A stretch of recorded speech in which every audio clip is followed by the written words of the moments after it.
He wants a church that has this mind. Right? That's the church that God created. It's not the church we are yet. But that's the church he created.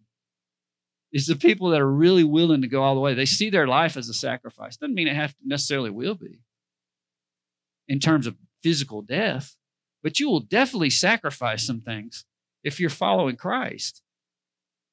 Why don't we teach our children that? Son, daughter, you can become anything you want to be. Just put your mind to it. What am I telling them?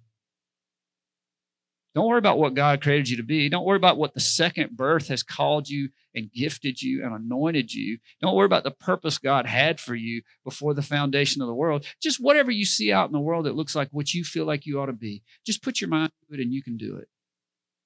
I just ran them away from God. I encourage them not to listen to the one who's greater and gave them the hands they have. My mother played piano beautifully. She really was one of the best pianists, probably. I don't know. Really. And the thing about it was she was created for that. Now, nobody would tell you that, but she had long arms and long fingers. Now, she was born that way. She hadn't decided to play piano yet. Right? But when you think about it, her natural gifting was to just, anybody else that had taken the same amount of piano lessons just didn't ascend like she did. They didn't understand it like she did. They couldn't help the professors learn it in college like she could because it was just in her to do it. And then the physical gifting of big hands with long fingers so that you can reach the keys. You just can't get past that. Somebody that doesn't have that can work twice as hard as you, but they don't have the gift and the talent to do it. Right? Amen.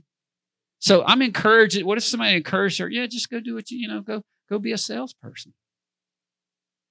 Which people did do. They do that to you. They encourage you. They look at your natural physical stature and they say, hey, go do this. A lot of times they encourage you or they offer you opportunities, right? They haven't given any thought to what God may have called you to do. They look at you and say, you're a chip off the old block. Look just like your dad. They're not talking about your dad.